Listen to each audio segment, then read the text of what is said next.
got those two mixed up. Right. It was really good, but that's not what we watched. We watched Tom Hanks That's right. and Jennifer Garner pretend to be little kids.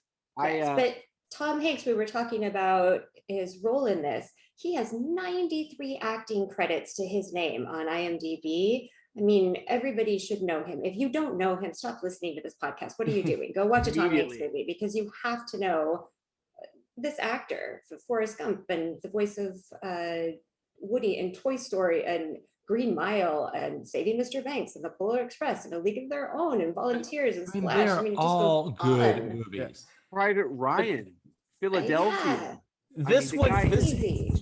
Big was kind of at the tail end of his introduction. I mean, like the previous year, like Volunteers had come out, Splash. I mean, The Money Pit, and so like some of like, yeah, like not huge Tom Hanks films, but ones that people still like, I think. And yeah, it's interesting.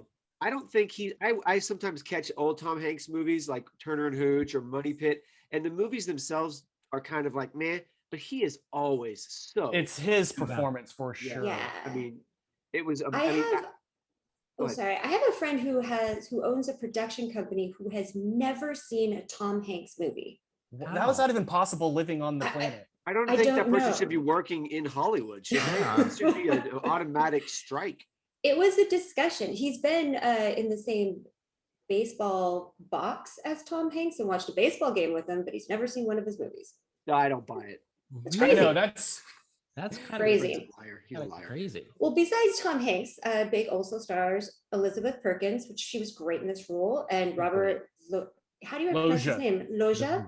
Mm-hmm. And hello, 233 acting credits for Robert. Hello, that's insane. Oh yeah, big actors in this, in Big. Totally. And I had forgotten that John Lovitz is in it. Yeah.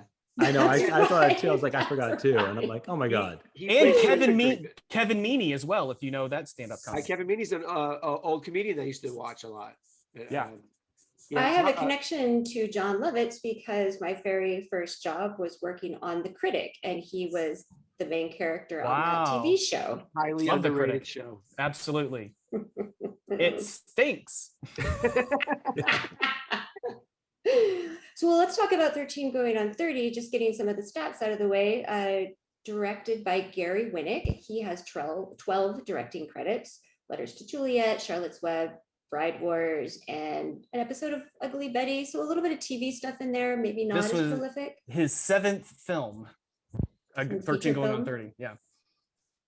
It was written by Josh Goldsmith, who wrote The Mighty Ducks and What Women Want and Over the Top. Hello, Sylvester Stallone. That I got it wrong. It was those guys that wrote. I'm sorry. Well, we'll edit that out in post. Sorry about that. No, we're leaving that in forever. Yes, they had gotten. I mean, What Women Want was a big movie that year, so they kind of got to do this, I guess. Hey, so it's a writing team, though. It looks like Kathy Uspa and Josh Goldsmith look like they're a writing team because they both wrote Mighty Ducks, What Women Want, and Over the Top. Mm-hmm. So for you, Over the Top or Judge Dredd, Zach? Because you've been on a Dredd tear lately. You've mentioned it several times. Is that Over the Top, the Stallone movie? Yeah, I think it's the arm wrestling movie, right? Yes. Okay, just want to make sure. Well, I would still have to go. Wait, Over the Top or what? What was my other choice? Dredd? Oh, Dredd, of course, absolutely. Okay, yes. That's what I thought. I mean, Over the Top isn't even the best Stallone film. No, it is not the best. And that's a correct statement.